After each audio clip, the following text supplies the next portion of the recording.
foreground and background colors. Photoshop paint fill and stroke সিলেকশনে foreground কালারগুলোকে ব্যবহার করে থাকে এবং gradient fills in the erased area of an image, অর্থাৎ ইমেজের ইরেজ এরিয়াতে ফিল করার জন্য ব্যাকগ্রাউন্ড ইমেজগুলোকে ব্যবহার করে থাকে। তাছাড়া ব্যাকগ্রাউন্ড ইমেজগুলোকে ফরগ্রাউন্ডে এনেও ব্যবহার করা যেতে পারে।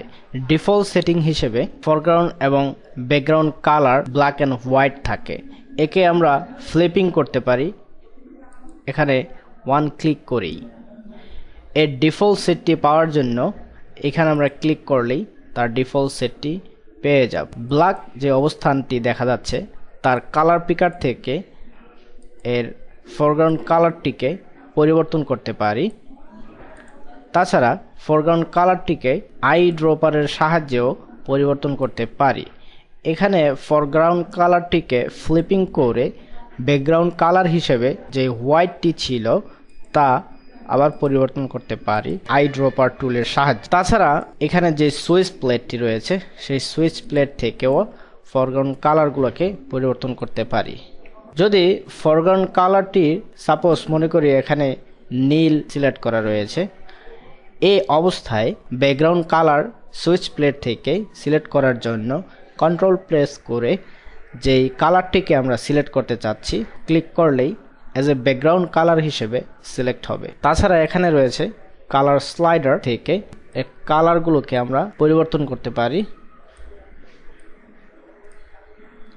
এভাবে আমরা ফরগ্রাউন্ড এবং ব্যাকগ্রাউন্ড কালারগুলোকে ব্যবহার করতে পারি বিভিন্ন ধরনের পরিবর্তন করে। কিভাবে ব্যবহার করা যেতে পারে দেখা যাক। এখানে যে আই ড্রপারটি রয়েছে সেটি ব্যবহার করার ক্ষেত্রে কিছু বিষয় আমাদের মনে রাখতে হবে। সেটি হচ্ছে sample size, point sample, 3x3 pixel average, 5x5 pixel average, অর্থাৎ এখানে যেই কালারটি রয়েছে তার অ্যাভারেজ কালারটি পাওয়ার জন্য 5x5 পিক্সেল অ্যাভারেজ কালারটি পাওয়ার জন্য আমরা 5x5 অ্যাভারেজটিকে সিলেক্ট করে নেব, অথবা 11x11, 31x31 average, 51x51 average or 101x101 average. অর্থাৎ এখানে যে কালারটি রয়েছে সেই কালারটি কিন্তু আমরা এখানে দেখতে পাচ্ছি না, এখানে অ্যাভারেজ কালারটি দেখাচ্ছে। যত কম অ্যাভারেজের হবে স্পেসিফিকেশন আমাদের তত বৃদ্ধি পাবে।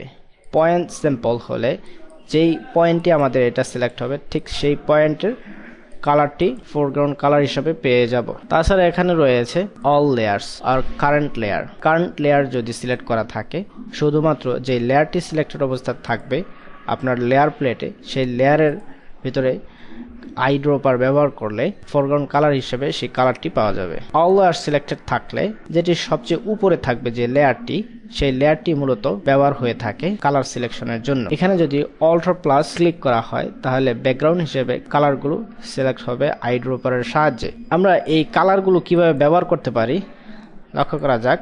নিউ থেকে নতুন একটি ডকুমেন্ট ক্রিয়েট করে নেব।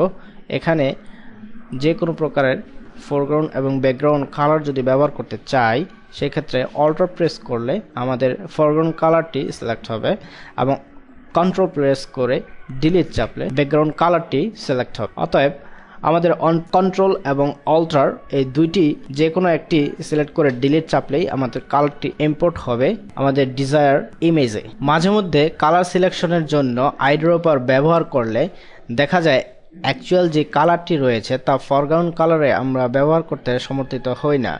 যেমন এখানে যে কালারগুলো রয়েছে সেই কালারগুলোকে ডাইনামিক্যালি দেখার জন্য ফরগ্রাউন্ড কালারে আমরা আমাদের কালার পিকারটিকে ড্র্যাগ করে অর্থাৎ ক্লিক করে ড্র্যাগ করে ছেড়ে দেওয়ার আগ মুহূর্ত পর্যন্ত আমরা দেখে নিতে পারি ফরগ্রাউন্ড কালারটির পরিবর্তন।